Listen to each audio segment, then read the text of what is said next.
Okay, time to continue with poetry terms. We're moving on to terms that have to do with poetic techniques, different things that poets can do to add to the beauty or to the aesthetic quality of the poem, and also to add meaning to the poem. Alright, so our first term for techniques is imagery. Most of the time when you think imagery, you think really of just a picture in your head. You're thinking about just the ability or the physical sense of sight. But imagery can actually include all five senses. So it can be what the poet describes visually, but also what the poet describes as far as what you hear, what you smell, what you feel, and on rare occasions what you taste. That is the least used one, but sometimes. So if I ask you about the imagery in a poem, I want you to think about what in the poem described things to you using your five senses. Alright, alliteration is a device by which a poet repeats the same consonant sound at the beginning of a word. So, an example.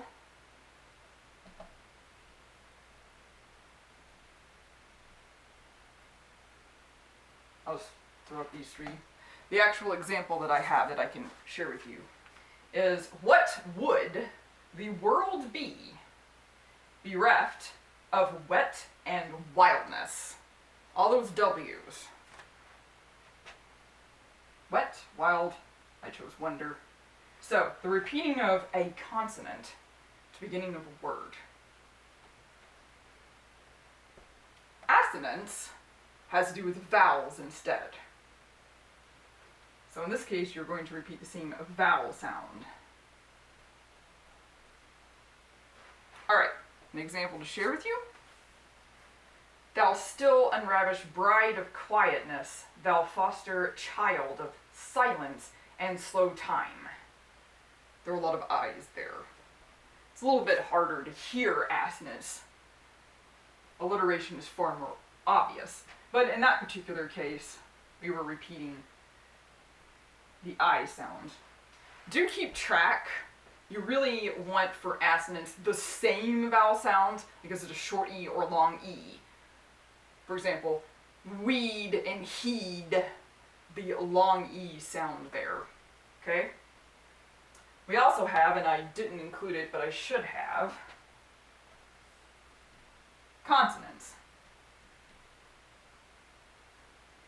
Consonance is actually the repetition of a consonant when it's not at the beginning of a word. So, the poem Annabel Lee by Edgar Allan Poe, Annabel Lee, he's repeating the L sound. Annabel Lee. So one is at the end and the other's at the beginning. And he has L's all throughout the poem. And S's. It's part of what makes the poem so beautiful, is he has that much consonants going on. He also has a lot of alliteration. He's using both.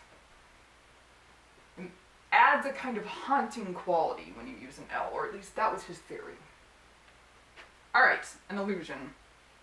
As in A. Allusion. An allusion is when you allude to something. So the poem alludes to another poem. In other words, it references it. The poem alludes to a play. There are many poems that allude to Shakespearean plays. The poem alludes to the Bible. The Bible gets more allusions than anything else. Shakespeare takes second place. So it is a reference to another work. This doesn't just have to be in a poem.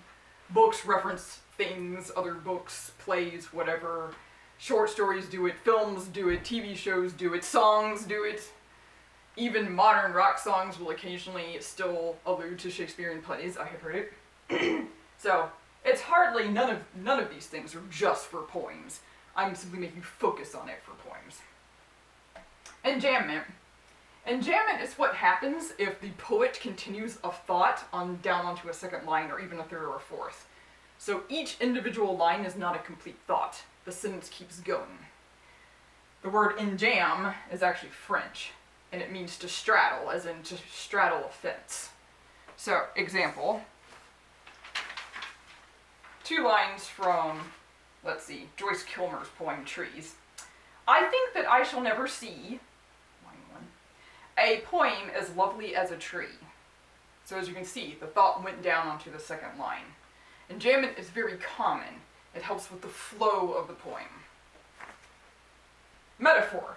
You probably already know metaphor and simile. They are both comparisons. The difference between them is that the metaphor does not use the words like or as. The simile does.